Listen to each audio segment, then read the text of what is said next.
नमस्कार, मैं हूं सुरेश चौहान की और आप देख रहे हैं बिंदास बोल। बिंदास में हम आपके सामने हमेशा ऐसे कुछ विषय लेकर आते हैं जो सामान्यतः अपने आप को मेनस्ट्रीम मीडिया कहने वाला मीडिया भी छोड़ देता है।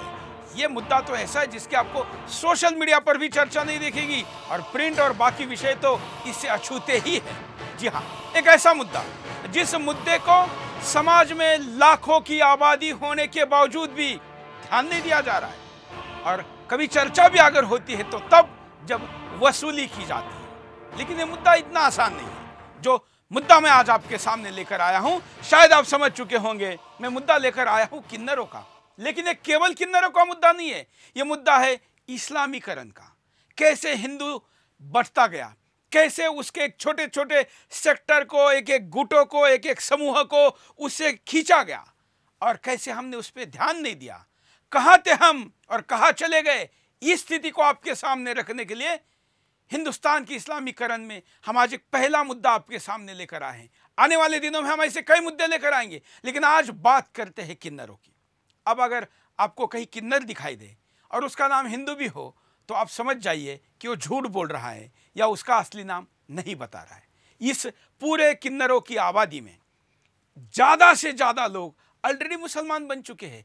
क्यों बने हैं, कहाँ बनाए, किसने बनाए, क्यों यह स्थिति निर्माण हुई, ये सब कुछ जानेंगे। इसका दुष्परिणाम भी क्या होगा ये भी समझेंगे। लेकिन किन्नरों के उस महान इतिहास को भी समझना जरूरी है और इसलिए वैदिक काल की तरफ जाते हैं कि किन्नरों की क्या स्थिति थी।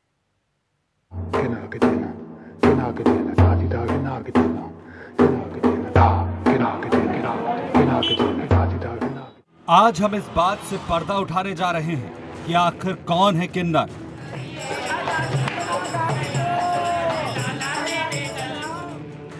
और क्या है इनका पूरा इतिहास। वैसे तो कई कहानियां आपने सुनी होंगी किन्नरों के बारे में, लेकिन आज हमारी कहानी आप सोचने पर मजबूर कर देंगी।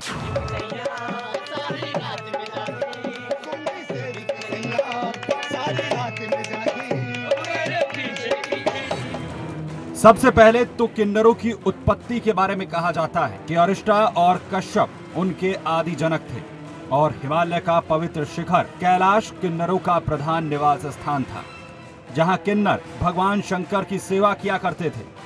और क्यों करते थे? क्योंकि उन्हें देवताओं का गायक और भक्त समझा जाता है और ये विश्वास है कि यक्षों और गंधर्वों की तरह वे नृत्य और गान में प्रवीण होते थे। बाबा मेरे प्यारे बाबा मेरे मकान में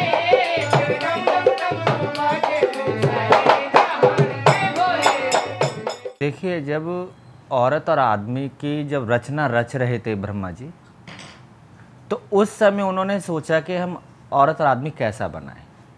तो उन्होंने जो पानी का पात्र था उसके अंदर अपना अक्ष देख लिया। उस अक्ष में देखते ही किन्नर पैदा हुआ।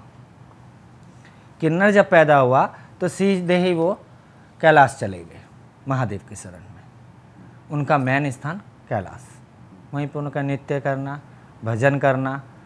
और उनको पूज्य होते थे विराट पुरुष इंद्र और हरि। और पुराणों का कहना है कि कृष्ण का दर्शन करने वे द्वारका तक गए थे। सप्तऋषियों से उनके धर्म जानने की क्या कथाएं प्राप्त होती हैं। उनके सैकड़ों गण थे और चित्ररथ उनका प्रधान अधिपति था। शतपथ ब्राह्मण में अश्वमुखी मानव शरीर वाले किन्नर का उल्लेख है। बौद्ध साहित्य में किन्नर की कल्पना मानवमुखी पक्षी के रूप में की गई है। मानसार में किन्नर के गरुड़मुखी, मानव शरीरी और पशुपति रूप का वर्णन है। पौराणिक ग्रंथों, वेदों, पुराणों और साहित्य तक में किन्नर हिमालय क्षेत्र में बसने वाली अति प्रतिष्ठित और महत्वपूर्ण आदिम जाति है, जिसके वंशज वर्तमान जनजातीय जिला किन्नौर के निवासी माने जाते हैं। संविधान में भी इन्हें किन्नरों और किन्नर से संबोधित किया गया है। किन्नौर वासियों को जब जनजाति का प्रमाण पत्र दिया जाता है तो उसमें स्पष्ट लिखा है कि नागरी प्रचारिणी सभा द्वारा 12 खंडों में प्रकाशित हिंदू विश्वकोश के 3 खंड पृष्ठ 8 पर किन्नरों की जो व्याख्या है वो ये है। किन्नर हिमालय में आधुनिक कन्नौर प्रदेश के पहाड़ी, जिनकी भाषा कन्नौरी, गलचा, लाहौली आदि बोतियों के परिवार की है।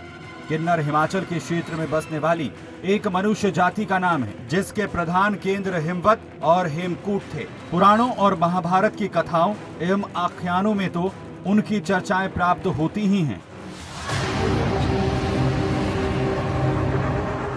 कादम्बरी जैसे कुछ साहित्यिक ग्रंथों में भी उनके स्वरूप, निवास क्षेत्र और क्रियाकलापों के वर्णन मिलते हैं। तुम रामायण में देखो, राम के जन्म में किन्नर थे, कृष्ण जन्म में किन्नर थे, सीता स्वयंवर करके आती तो सदा सुहागन का किन्नरों ने उनको वरदान दिया। संस्कृत ग्रंथों में भी किन्नरी वीणा का उल्लेख हुआ है। संस्कृत में नाम किम पुरुष या किम पुरुषवश भी है, जो किन्नर या किम पुरुष देवताओं की एक योनि मानी जाती थी। महिलाओं को किन्नरियां कहा जाता है, जो बहुत सुंदर होती हैं। उन्हें किन्नर कंठी भी कहा गया है। 16 श्रृंगार भी किन्नरों का है, ना कि औरतों का। किन्नर बहुत सदाचारी होते हैं। उन्हें अंतपुर में भृत्य के रूप में नियुक्त किया जा सकता है। कार्तिकेय नगर हमेशा किन्नरों के मधुर गान से गुंजायमान रहता है।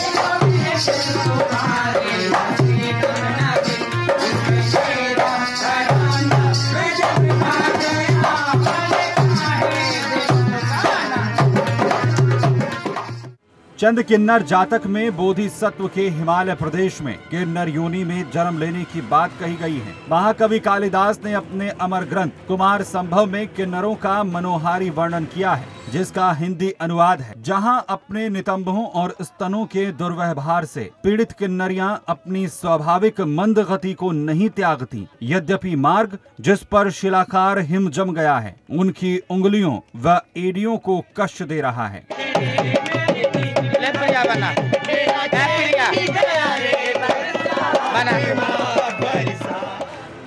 वायु पुराण में किन्नर अश्वमुखों के पुत्र थे। उनके अनेक गण थे और वे गायन और नृत्य में पारंगत थे।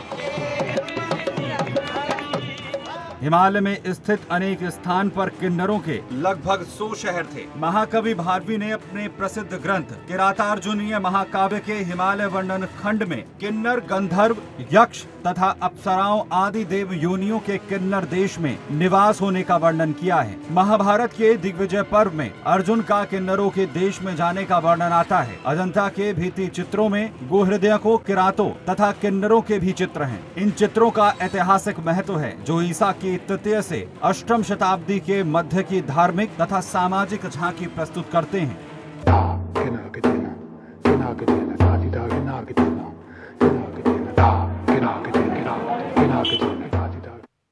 जब ये मुद्दा हमने उठाने का निर्णय किया तो कई लोगों ने कहा कि क्या ऐसा भी होता है? इसका मतलब हमको पता ही नहीं है, ध्यान ही नहीं है, जानते ही नहीं है, क्योंकि हमारे लिए मुद्दा गंभीर नहीं है, लेकिन सुदर्शन के लिए गंभीर है। और इसलिए मुद्दा आपके सामने लेकर आए। और मैं बताता हूं, सुदर्शन ने जब भी जो मुद्दा उठाया है, आने वाले दिनों में वो मुद्दा बना है। क्यों बनेगा, कैसे बनेगा, ये भी आप आने वाले समय में आज के शो में समझ पाएंगे। लेकिन इस मुद्दे पर अगर अपनी कोई आप राय रखते हैं, अपना पक्ष रखना चाहते हैं, अगर आप किन्नर हैं, नहीं है, या किन्नरों के प्रति अपनी बात रखना चाहते हैं, तो कॉल करके बात रख सकते हैं। कॉलर के पास चलते हैं। जय हिंद।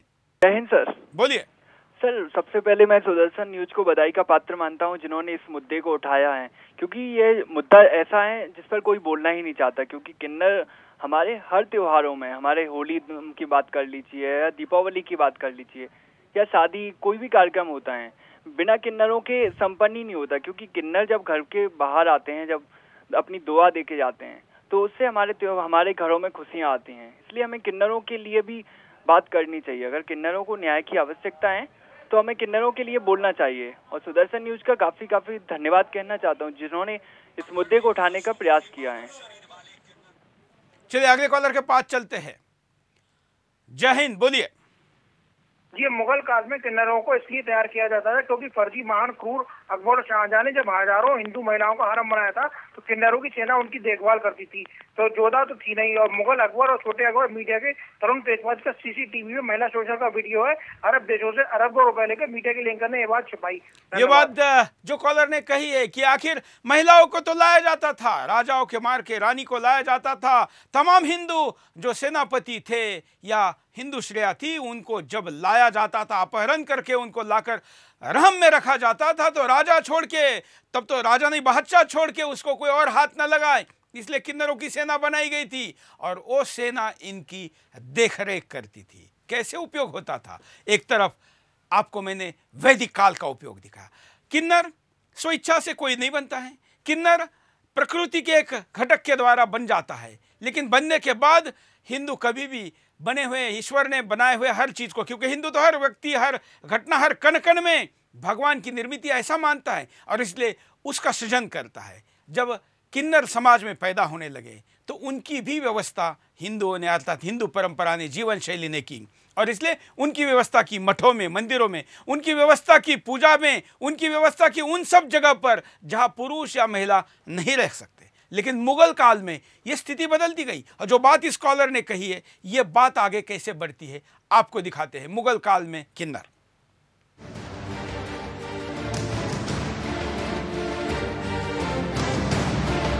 अपने हरमों में हिजड़ों को रखना मुगलों की पुरानी परंपरा है। जब बख्तियार खिलजी ने बंगाल पर हमला किया था तो उसने बड़े पैमाने पर 8 से 10 साल के हिंदू बच्चों को हिजड़ा बना दिया था।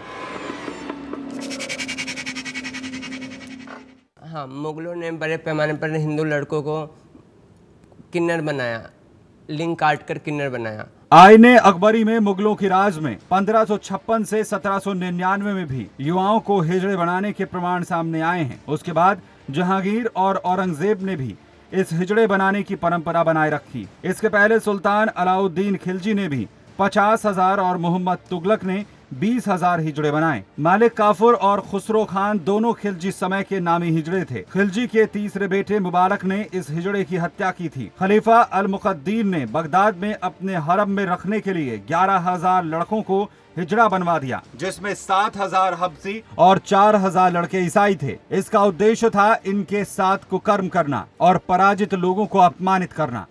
बाबर की खुद की लिखी बाबरनामा का हर पन्ना उसकी अय्याशी का नमूना है। पेज नंबर 120 और 121 बाबर लिखता है कि उसकी अपनी बीवी में कोई दिलचस्पी नहीं थी। उसके दिलो दिमाग पर तो बस 14 साल का लड़का बाबरी ही छाया था। वो लिखता है कि उसने किसी से टूटकर ऐसी मोहब्बत नहीं की जैसी बाबरी के साथ की। उसने लड़के बाबरी के हुस्न की शान में शायरी भी फरमाई। करते हो बेइज्जत तुम मुझ अकेले आशिक को, हाय बेदर्दी सैया होगा मुझसा आशिक भी कहीं। वो आगे लिखता है कि जब जब बाबरी उसके करीब आता था तब तब उत्तेजना के दौर ऐसे बढ़ते थे कि मुंह से आवाज भी नहीं निकलती थी। उस पर अफीम के दम के जैसा नशा छाता था बाबरी का। आशिक बाबरी को रंगीन रात के लिए शुक्रिया भी नहीं देता था। वो आगे लिखता है कि एक बार यार दोस्तों के साथ घूमते घूमते बाबरी अचानक सामने आ गया। ऐसा समा बंधा कि जबान हलक में अटक गई। खून के ऐसे दौर बहे कि आंख में आंख डालने की हिम्मत न हुई। ऊपर नीचे बस नमी और गीलापन, और उस पल एकदम एक शेर छूटा। नम कर जाता है तू अपनी निगाहों से आशिक, निगाहें मुझ पर हैं सब और मेरी मगर हैं तुझ पर। आगे बाबरी की याद में वो लिखता है, तेरी तमन्ना मुझे कहीं का ना छोड़ेगी, हाय आशिकों की यही तकदीर क्यों है। ना दूर तुझे कर सकूं ना पास तेरे आ सकूं, कैसी ये हवस है या है मोहब्बत तेरी, पागल मुझे क्यों किया ऐ मेरे मर्द महबूब।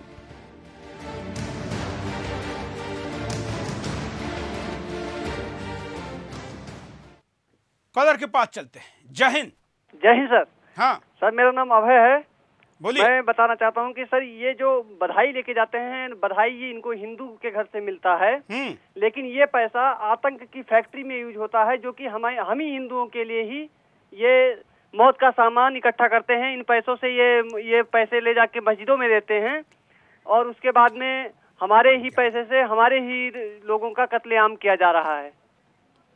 जो बात इस कॉलर ने कही है, ये बात किन्नरों के अखाड़ों की जो मुखिया है वो खुद स्वीकार करती है। देखिए क्या कहती है। 1000 रुपया हिंदू देता है, इसे 200 रुपये देते हैं, लेकिन काफ़ी जिद बहस के बाद। हम कोई ईद का तो मांगने जाते नहीं, कोई रोज़ों में मांगने जाते नहीं, फितरा ज़कात हम मांगते नहीं है, हम होली दिवाली मांगते हैं। हिजड़ा चाहे हिंदू हो चाहे मुसलमान हो, जाएगा, टीका बिंदी लगाएगा और माता रानी के गाने गाएगा और हिंदू घर से मांग के लाएगा। कुल जी जो हज करते हैं वो कहाँ से करते हैं? उसी पैसे से करते हैं। हाँ। अरे तो फिर बोलिए ना, फिर दूसरा पैसा का इनकम सोर्स है कहाँ से? दूसरी बधाइयों से इनकम सोर्स है, दूसरी नहीं है। तो बधाई हिंदू धर्म में मानी जाती है। हिंदू परंपरा में यह माना जाता है कि अगर आपके घर बच्चा होता है, नई कोई चीज करते हैं और आपके सामने किन्नर आ जाए, या किन्नर को तो बुला के भी सम्मानित करना या बधाई करवा लेना, बच्चा उनके गोदी में देना, यह परंपरा है। तो यहाँ के पैसे हज के लिए उपयोग में आते हैं। ये खुद हज कर चुकी ये व्यक्ति आपके सामने बता रही थी। हमारे साथ एक और किन्नर हैं, विद्यानीता, यह हमारे साथ जुड़ी है। विद्यानीता जी, आपका स्वागत है आज के बिंदास बोल में। मैं आपको सवाल पूछना चाहता हूं, जो एक कॉलर ने अभी कहा था कि जो मुस्लिम बन चुके हैं ऐसे किन्नर भी हिंदुओं से ही पैसे लेके हज में जाते हैं। जी जी, ये बिल्कुल सही है। किन्नर, जो भी किन्नर हैं वो सब बाय बर्थ हिंदू है और उन्हें जबरन मुसलमान बनाया जाता है, और वो फिर मुसलमान बन के उन्हें हज भी कराया जाता है उन्हें जबरदस्ती। और ये सब हिंदुओं के पैसों से होता है।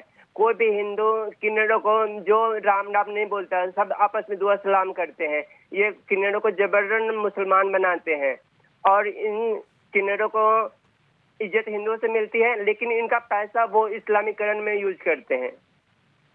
कुछ और उदाहरण आप दे पाएगी इसमें? ये कैसे होता है? जी, ये किन्नरों को इस्लामीकरण किया जाता है। इसे बोलते हिजड़ों में, इसे किन्नरों में बोलते हैं कि इसे ईमान बदलना बोलते हैं। किन्नर चाहे हिंदू या मुसलमान, अजमेर शरीफ जाना उनका अनिवार्य है। हर किन्नर चाहे हिंदू या मुसलमान, उन्हें अजमेर शरीफ, मतलब एक तरह से उनका इस्लामीकरण होता है। वो मंदिर में कम जाते हैं, नहीं जाते हैं मंदिरों में। वो खाते हिंदुओं का और गाते मुसलमान का। वो कभी नहीं देखोगे किन्नर, कभी ज्यादातर मुसलमान बनते हैं। आप इनके जो मुखिया होते हैं, क्या वो मुखिया ऐसा करवाते हैं? कौन करवाता है ये? जी जी जी हाँ, ये जो इनका जो सर्वोच्च मुखिया होता है वो नायक होते हैं और वो अक्सर हज पे जाते हैं। उन्हें हाजी का दर्जा दिया जाता है। वो सर्वोच्च होते हैं और वो जानबूझकर ये जबरदस्ती या लालच देकर वो हिंदू किन्नरों को भी मुसलमान बनाते हैं। क्या इसका कभी विरोध नहीं किया किसी ने? विरोध कोई नहीं करता, क्योंकि जो ऊपर में होते हैं वो ही मुसलमान होते हैं, ज्यादातर मुसलमान होते हैं। इस वजह से उनका विरोध करते भी तो वो दबाया जाता है उनको, उनको दंडित किया जाता है, उनसे पैसे वसूले जाते हैं, उनको दंड दिया जाता है। मतलब आपका कहना है कि इसके खिलाफ कोई आवाज उठा ही नहीं सकता? नहीं, कोई नहीं। अगर जिसने उठाया भी उसकी आवाज को दबा दिया जाता है। मार पीट जैसे भी हो, दंड करके उन्हें किन्नर समाज से बाहर कर दिया जाता है। तो किन्नर समाज से बाहर करने का क्या मतलब है? कि वो उनका हुक्का पानी बंद कर दिया जाता है कि आप किन्नरों में नहीं रह सकते, आप कहीं और जाओ, आप इस इलाके में नहीं रह सकते, आप वो किन्नरों वाला काम नहीं कर सकते। टोली बधाई बच्चे जो पैदा होते हैं उन समय आप नहीं उनसे मांग सकते। ये सब उन्हें समाज से बहिष्कृत किया जाता है और वो मजबूरन देह धंधे जैसे दलदल में उतर पड़ती हैं। क्या आप लोगों के भी एरिया बांटे जाते हैं? जी, हम लोग सब सारे किन्नरों का अपना अपना इलाका होता है जहाँ वो टोली बधाई सब कर सकते। कोई भी किन्नर किसी दूसरे के इलाके में नहीं घुस सकता। अगर इस तरह का होता है तो उनके साथ मारपीट की जाती है। और ये एरिया कौन बांटता है? ये एरिया नायक बांटते हैं। जो किन्नरों के सर्वोच्च गुरु होते हैं उन्हें नायक बोला जाता है। तो आपका कहना है कि जो नायक है वो ज्यादातर मुस्लिम हैं? जी, वो बाय बर्थ हिंदू होते हैं पर उन्हें जबरन मुसलमान बनाया जाता है। वो मुस्लिम स्वेच्छा से भी बन जाते हैं या फिर लालच से जैसे भी करके उन्हें मुसलमान बनाया जाता है। तो बहुत बार लोग ऐसा कहते हैं कि आपके सामने दिखने वाली व्यक्ति भले ही हिंदू हो लेकिन असल में नाम उसका कुछ और होता है। जी, वो अगर बाय बर्थ में मेरा नाम भी है तो मेरा नाम भी, अगर तो मैं हिंदूवादी हूँ, वरना मेरा नाम भी सलमा या सकीना बना दिया जाता है। वो तो मुझे समाज से मैंने विरोध करा कि मैं हिंदू नहीं बनूंगी, मैं दुआ सलाम नहीं करूंगा। आप किसी भी किन्नर को देखिए, वो आपस में दुआ सलामी करते हैं। कोई भी हिंदू राम राम नहीं, कोई भी किन्नर आपस में राम राम नहीं कर सकता, वो दुआ सलामी करेगा, चाहे वो हिंदू हो या चाहे मुसलमान। बिल्कुल, आप हमारे साथ बने रहिए, हम आपके साथ और भी बात करना चाहते हैं। कई कॉलर भी हमारे साथ जुड़े हैं जो आपसे बात करेंगे। अगले कॉलर के पास चलते हैं। जय हिंद, बोलिए, क्या कहना है आपको?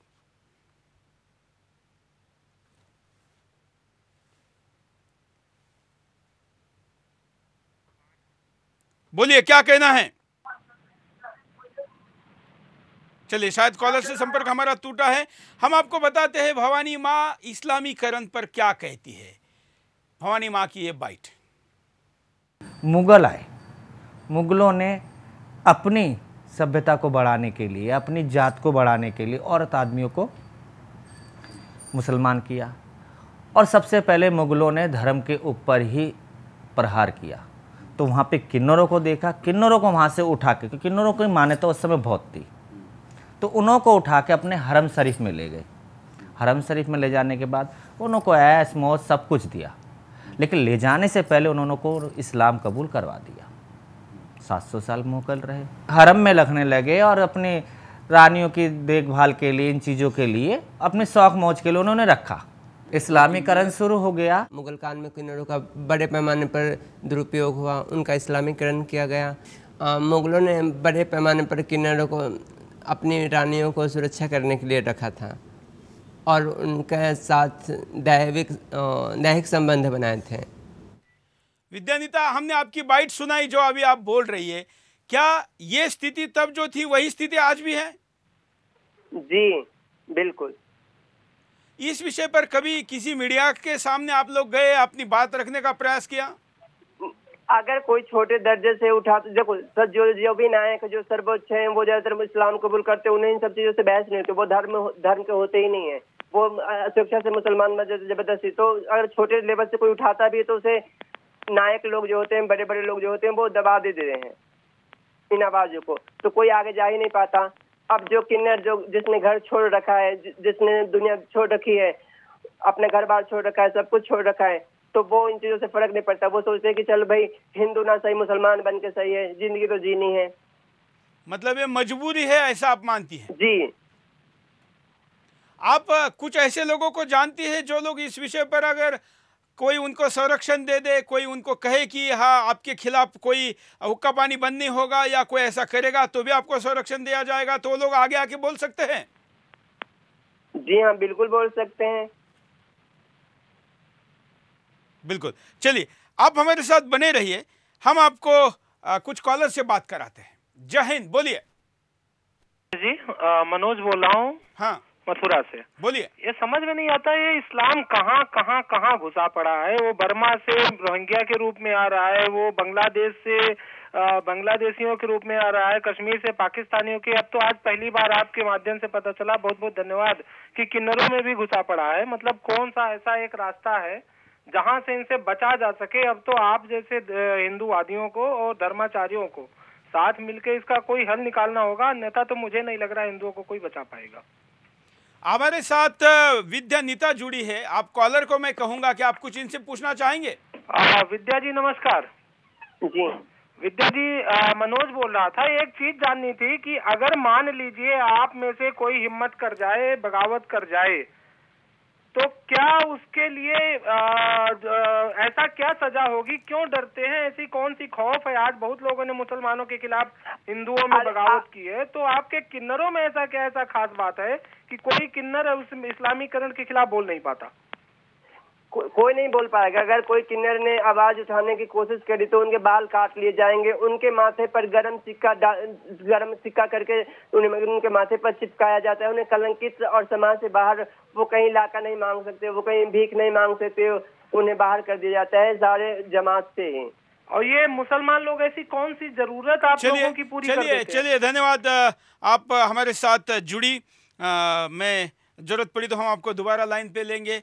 हमारे पास जो जानकारी है उसके अनुसार कानूनी अधिकारों पर भी एक बार नजर डालते हैं, उसके बाद हम इस मुद्दे पर कंटिन्यू करेंगे।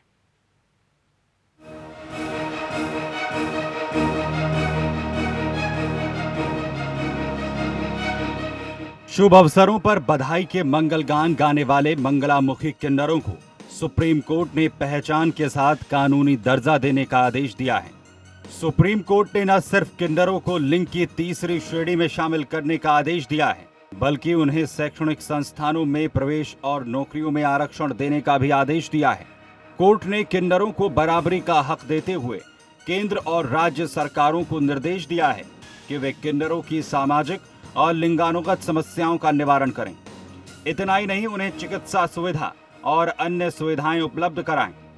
2015 में न्यायमूर्ति के.एस. राधाकृष्णन और न्यायमूर्ति ए.के. सीकरी की पीठ ने किन्नरों को पहचान के साथ कानूनी दर्जा मांगने वाली नेशनल लीगल सर्विस अथॉरिटी, किन्नरों के कल्याण के लिए काम करने वाली संस्था पूज्य माता नसीब Kaur ji women welfare society और किन्नर लक्ष्मी नारायण त्रिपाठी की याचिकाएं स्वीकार करते हुए सुनाया है। कोर्ट ने किन्नरों को बराबरी का कानूनी हक देते हुए केंद्र और राज्य सरकारों को 9 दिशा निर्देश जारी किए हैं। पीठ ने कहा है कि संविधान में सभी को बराबरी का दर्जा दिया गया है और लिंग के आधार पर भेदभाव की मनाही की गई है। लिंग के आधार पर किसी भी तरह का भेदभाव बराबरी के मौलिक अधिकार का हनन है। संविधान में बराबरी का हक देने वाले अनुच्छेद 14, 15, 16 और 21 का लिंग से कोई संबंध नहीं है और इसीलिए ये सिर्फ स्त्री पुरुष तक सीमित नहीं है, इनमें किन्नर भी शामिल हैं।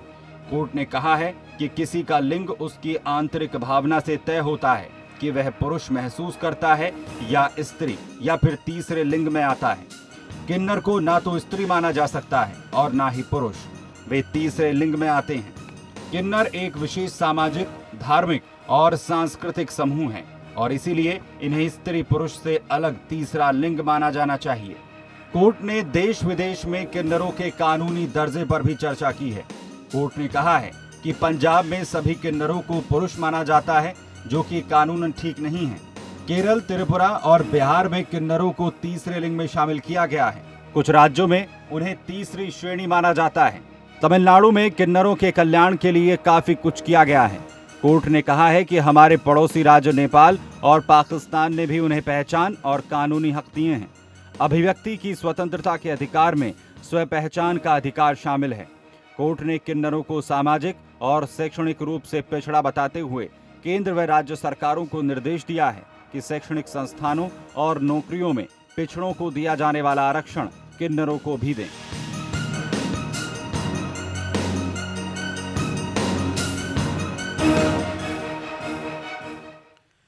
इस्लामीकरण की बात हो रही है।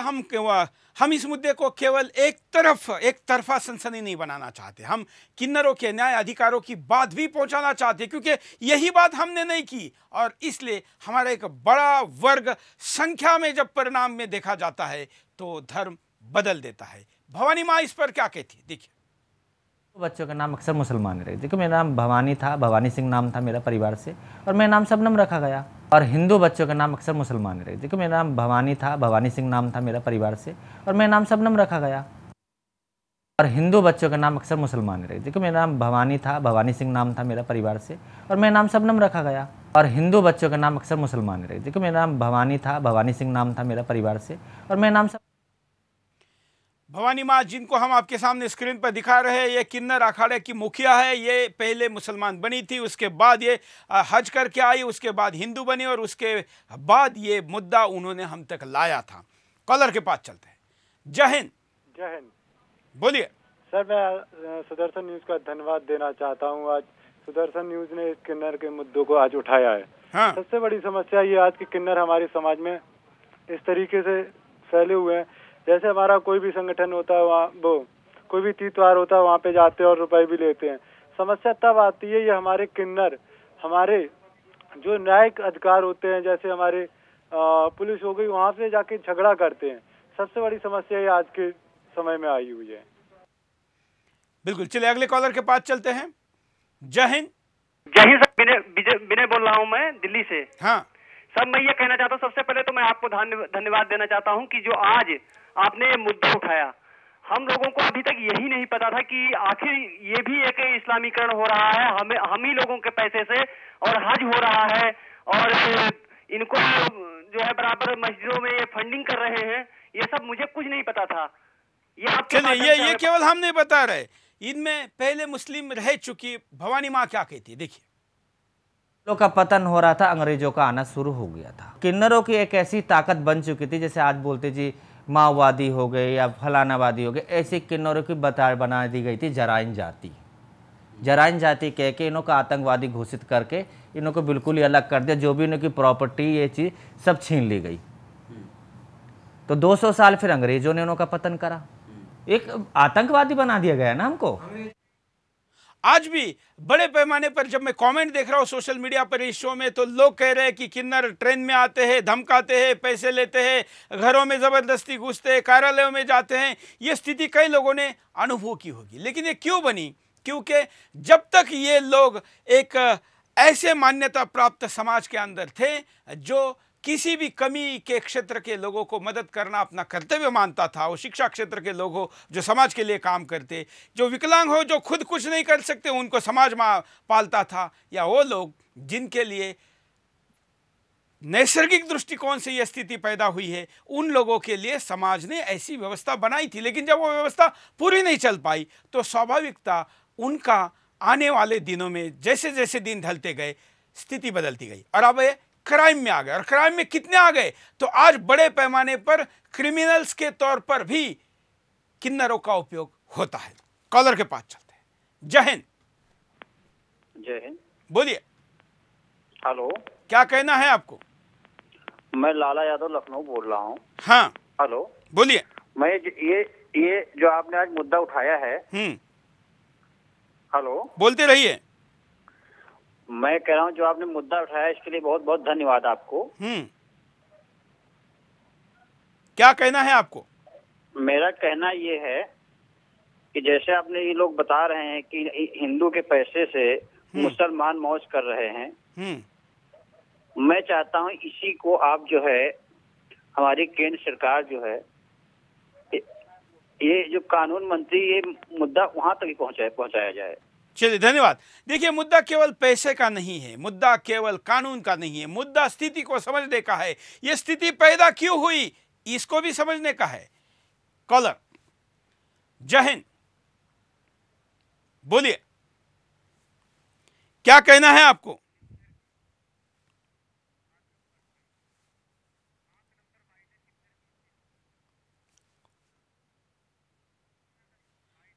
चलिए, कॉल शायद आज कुछ तकनीकी कारण है, लेकिन कॉलर के पास भी जाते रहेंगे। एक और बाइट देखते हैं। किन्नर मंदिर और मठों में रहते थे। उनका काम यही था नृत्य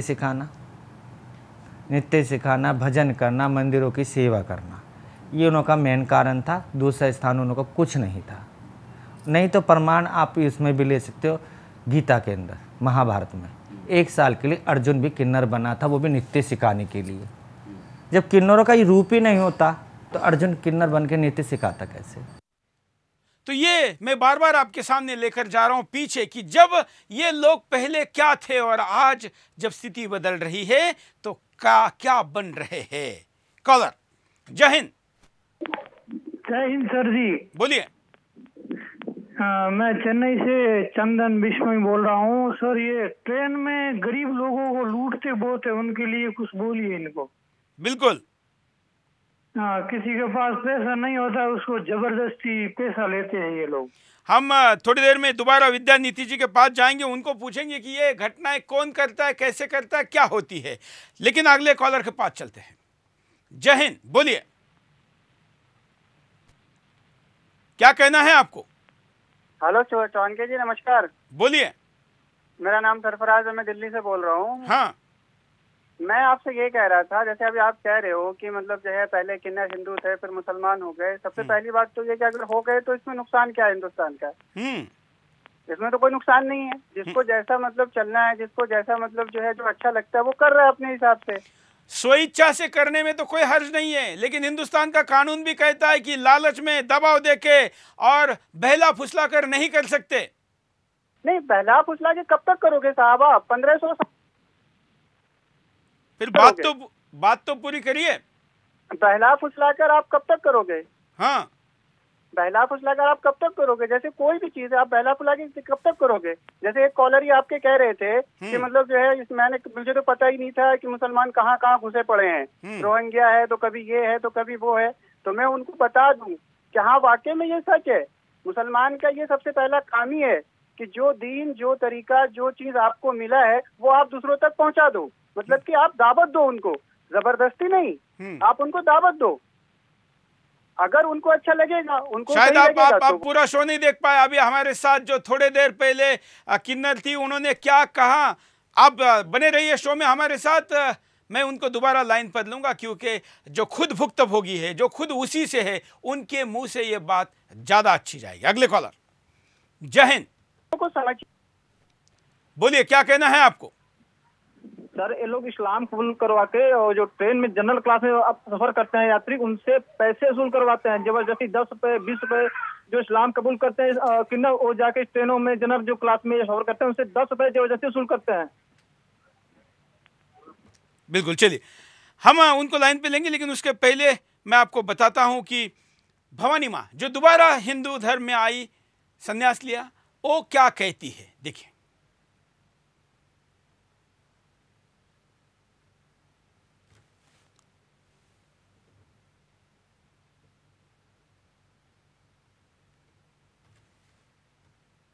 हिंदुओं ने तो अपनाया, बाद में क्यों देश आज़ाद हुआ तब हिंदू आज़ाद नहीं हुए थे? साधु आज़ाद नहीं हुए थे? जब हमें अपनी पता है कि हम किन्नर वहाँ से हैं, रामायण पढ़ रहे हैं, गीता पढ़ रहे, तो किन्नरों को लाके दोबारा मंदिर में नहीं बैठाना चाहिए था? इज्जत का काम समाज दे देता। नहीं, अब हमें अपना हक चाहिए। हमने बहुत सोच लिया कि हमारे लिए कोई सोचे। हम हिंदू के बच्चे हैं, अब हिंदुओं में जगह हमें चाहिए।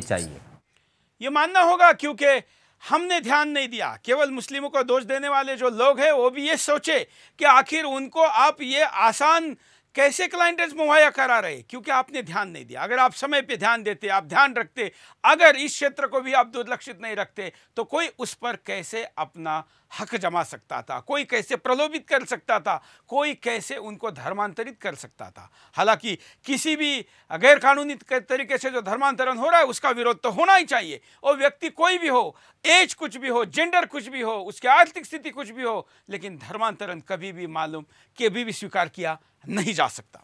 कॉलर, जय हिंद। बोलिए। जय हिंद सर। बोलिए सर, ये लोग धर्म परिवर्तन करा के लोकल ट्रेनों में जनरल क्लास में सफर करते हैं, उनसे जबरदस्ती 10-10 रुपए 20 रुपए वसूलते हैं। बिल्कुल, ये मुद्दा ज्यादातर कॉलर बता रहे हैं। मैंने कहा कि जैसे हमने इस मुद्दे को उठाने का तय किया तो ज्यादातर समस्या ये सामने आई, इस्लाम उनको लाइन पर लेते हैं, लेकिन साधु संतों ने इस विषय पर ध्यान देने की जरूरत थी। ये भी बात दोहराई जाती है। देखिए, जब हमें जगह मिल जाएगी, स्थान मिल जाएगा और संत समाज हमको इज्जत से बैठा दिए जाएंगे। आज हमने इतनी बड़ी कोशिश करी, आज भी 13 अखाड़े कहते जी हम इन्हों को बहिष्कार करेंगे। क्यों करेंगे जी? हम उन्हों के पद तो नहीं मांग रहे ना, हम तो कह रहे हम किन्नर हैं, एक धर्म की चीज, वहाँ पे कोई बिजनेस के लिए तो नहीं जा रहे ना। एक हिंदू होने का अधिकार भी हमको इन संतों से लड़ना पड़ रहा है। तो ये हमारे साथ अत्याचार नहीं है, तिरस्कार नहीं है हमारा। मैं आज भी बोल रही हूँ, मजबूरन हमको करना पड़ता है। हमारे साथ विद्यानिता जी जुड़ गई है। विद्यानिता जी, अभी ज्यादातर कॉलर ये कह रहे हैं कि जनरल बोगी में हमको किन्नर पकड़ लेते हैं, जबरदस्ती पैसे वसूल करते हैं। जी, ऐसा क्यों होता है? असल में वो नकली किन्नर है। जो ट्रेन ब्रेन में मांगते हैं वो नकली किन्नर है। किन्नरों का असली काम बधाई लेना है, किन्नरों का असली काम नाचना गाना है। जो जबरदस्ती करते हैं वो नकली किन्नर है। उन्हें जब वो लगता तो वो विरोध दर्ज करे और उन्हें मारे पीछे, वो असली किन्नर नहीं है, वो नकली किन्नर है। जो ट्रेन मांगते हैं, बस मांगते हैं, वो असली किन्नर नहीं है। ये कैसे पहचाना जाए? जबरदस्ती आप नहीं मांग सकते। किन्नरों को लोग स्वेच्छा से बधाई देता है, कोई जबरदस्ती नहीं कर सकता। अगर ऐसा कोई करता है तो वो लोग विरोध दर्ज करे, वो असली किन्नर नहीं है। अगर जो उनके साथ अगर बदतमीजी होती तो वो भी बदतमीजी पर उतरे। नहीं, लेकिन इनका विरोध कैसे किया जाए? हम देखते हैं यहाँ ऑफिस के सामने हर साल लेके आते हैं, 20-25 लोग आते हैं और हटते नहीं है। हाँ, ये है, उन्हें कानूनी जैसे भी हो, वो अगर बदतमीजी पे उतरते आप भी वैसे ही करें, वो हरकत करेंगे, वो नंगे होंगे, वो बदतमीजी करेंगे, आप भी बदतमीजी करो, क्योंकि किन्नरों को स्वेच्छा से दी जाता है। लेकिन आज ये लोग ना जबरन जबरदस्ती उतारू हैं कि जबरदस्ती मार पीट करके टोली बधाई लेता है। क्यों करते हैं ये मेरी समझ में खुद नहीं आता। वो असली किन्नर हो ही नहीं सकते। तो क्या नकली भी किन्नर होते हैं? जी, कैसे पहचाना जाए? ये सब तो इन्होंने व्यवसाय बना लिया है, इन्होंने धंधा बना लिया है। किन्नरों को हम पूजते हैं, हम उन्हें भगवान का अर्धनारीश्वर शिव का दर्जा देते हैं, लेकिन ये जो जबरदस्ती करते हैं इस तरह के, तो वो किन्नर कैसे हो सकते हैं? ये तो उन्होंने व्यवसाय बना लिया है जबरदस्ती वसूल का। बिल्कुल। चलिए आप हमारे साथ बने रहिए, अगले कॉलर के पास चलते हैं। जय हिंद, बोलिए, क्या कहना है आपको? हेलो, जय हिंद सर। बोलिए। ये मैं अपना परिचय देने से पहले ये बोलूंगा, परिचय देने में समय लग जाएगा। ये इस्लाम है ना, ये इस्लाम वो इस्लाम है जो अपने बाप का बाप नहीं मानता, ये अपने माता का परिचय नहीं देता, अपने बाप का परिचय नहीं देता, लेकिन अपने धर्म का एजेंडा हाथ में लेकर घूमता है। ये इस्लाम है ये। और इसलिए अपने इस्लाम को फैलाने के लिए नपुंसक क्या, ये तो बच्चों का इस्तेमाल करते हैं ये। चलिए ऐसे लोगों को तो ढूंढ के निकाल जाना चाहिए, और मुस्लिम समाज ने जो ये कहते हैं कि नहीं ऐसा नहीं होना चाहिए, उन्होंने आगे आकर बात करनी चाहिए। अब इस्लाम में भी केवल एक तरफा पहले जैसी बात जो बहला फुसला कर की जाती थी, क्योंकि तब सत्य सामने आने के लिए सोशल मीडिया नहीं था, इसलिए केवल इस्लाम खतरे में ऐसा कहने से सारे लोग एक हो जाते थे और उस व्यक्ति के खिलाफ खड़े होते थे। वो स्थिति नहीं है। कई मुस्लिमों ने आज फोन करके या सोशल मीडिया पर बाइट देकर कहा है कि हम सामने आकर तो नहीं अभी फिलहाल बोलने की स्थिति में, क्योंकि अचानक से आपने मुद्दा उठाया है, लेकिन ये जो हो रहा है हम इसके खिलाफ है। मैं चाहूंगा कि वो लोग भी ये बताए कि इसका विरोध कैसे करेंगे। कॉलर, जय हिंद, बोलिए। ओके। हाँ, हेलो, बोलिए। सर, क्या कहना है आपको? हाँ, मैं राजस्थान मथुरा से बोल रहा हूँ। हाँ। मैं ये बोल रहा हूँ सर कि लोकल ट्रेनों में जो किन्नर लोग चलते हैं वो बहुत से नकली होते हैं। तो रेल मंत्रालय अपने जो सिक्योरिटी में ये टोनी पुलिस आ रही है, पर इनको बोल दे कि कम से कम इनकी मेडिकल करा के असली है या नकली है। बहुत सी नकली बन के लोगों के पास आ रहे हैं, ठग रहे हैं और कोशिश बहुत लूट खसोट मचा रखी लोगों ने। और किसी गरीब के लिए लड़का हो या लड़की हो, उसके लिए भी ये उल्टा सीधा पैसा 5-10 रुपये मांगते हैं, जबरदस्ती घर में घुस जाते हैं। और चलिए धन्यवाद। हमारे साथ अगले कॉलर उनके पास चलते हैं। जय हिंद, बोलिए। जय हिंद, बोलिए। जय हिंद। हाँ, क्या कहना है आपको? भाई साहब, ये है कि गवर्नमेंट चाहे तो बहुत कुछ कर सकती है, इनको भी इनके हाथों में भी इतना बल दीजिए कि अपनी कमाई। चलिए शायद कॉलर से प्रॉपर संपर्क नहीं हो पा रहा है। विद्यानीता जी, लोग ज्यादातर जो सामान्य लोग हैं वो इसी बात पर कंप्लेंट कर रहे हैं कि उनसे जबरन वसूली होती है। जी बिल्कुल सच है, जबरन वसूली होती है और ये गलत है। लेकिन हम छोटे लोग हैं, हमारे जो नायक होती है वो इन मुद्दों को अगर उठाए, अगर इन मुद्दों पे विचार करें तो ज्यादा बेहतर होगा। अगर हम लोग छोटे विरोध करते तो हमारे किन्नरों में ही आपस में बड़े लोग ही दबा देते इन बातों को, तो हम छोटे लोग आपस ज्यादा ऊपर नहीं जा पाते, इन बातों को नहीं पहुंचा पाते, जनता तक हमारी बात नहीं पहुंच पाती। जो बड़े नायक हैं किन्नर वो ही इन चीजों का विरोध नहीं करते, तो हम लोग क्या कर सकते हैं। बिल्कुल। चलिए, आप कार्यक्रम के आखिर में क्या कहना चाहेगी कि क्या होना चाहिए, क्या किया जाए आगे? सबसे पहले तो जो किन्नरों का हिंदू किन्नरों का इस्लामीकरण रुकना चाहिए, और उन्हें हिंदू है तो उन्हें सुरक्षा से जीना चाहिए कि अगर वो हिंदू किन्नर बन के रहना चाहती तो उन्हें हिंदू किन्नर बन के ही जीना चाहिए। दूसरी बात कि वो जबरन वसूली ना करें और दे धंधे जैसे दलदल में ना उतरे, वो स्वेच्छा से जो मिल रहा है बस उन्हें करे, क्योंकि उन्हें आगे उनका वंश तो चलने वाला है नहीं आगे, तो वो जो मिल रहा है जो दे रहे हैं मेहमान वो उनसे लेके उन्हीं में संतुष्ट रहे। बिल्कुल। चलिए धन्यवाद।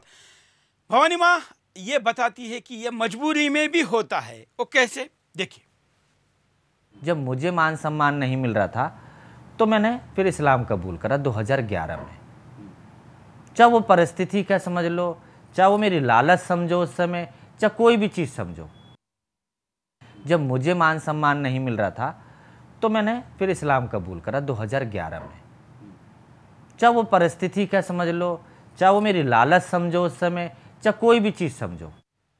तो ये भी एक पहलू है कि सारे लोग जबरदस्ती नहीं जाते, कुछ लोग इसलिए भी जाते हैं क्योंकि आप उनको उनका सम्मान नहीं देते। मित्रों, आज हमने आपके सामने मुद्दा उठाया। जिन भवानी माँ को हमने आपके सामने प्रस्तुत किया, इनको कई अखाड़ों ने अभी मान्यता नहीं दी है। हम मान्यता देने वाली कोई अथॉरिटी नहीं, इसलिए हम भी इनको कोई एंडोर्स नहीं कर रहे। कई लोगों का तो ये भी दावा है कि इनका ये कोई एक डाव भी हो सकता है जो आके आकर कोई समस्या क्रिएट कर सकता है। हम इस विषय में नहीं पढ़ रहे, लेकिन जो मुद्दा हमारे सामने आया, उस मुद्दों में इनको आज जो प्रचलित नाम समाज ने दिया, उस नाम के साथ हमने आपके सामने प्रस्तुत किया। इसका मतलब ये जो कहेंगे वही हम सच मानेंगे या उसमें हमारी सहमति है, ऐसा हम नहीं कह रहे। ये डिस्क्लेमर मैं पहली बार इसलिए दे रहा हूँ क्योंकि ये मुद्दा ही इतना क्रिटिकल है, इतना उलझा हुआ है, जिसको आप सतही तौर पर समझ नहीं पाएंगे। आज पहली बार टीवी पर यह मुद्दा आया है।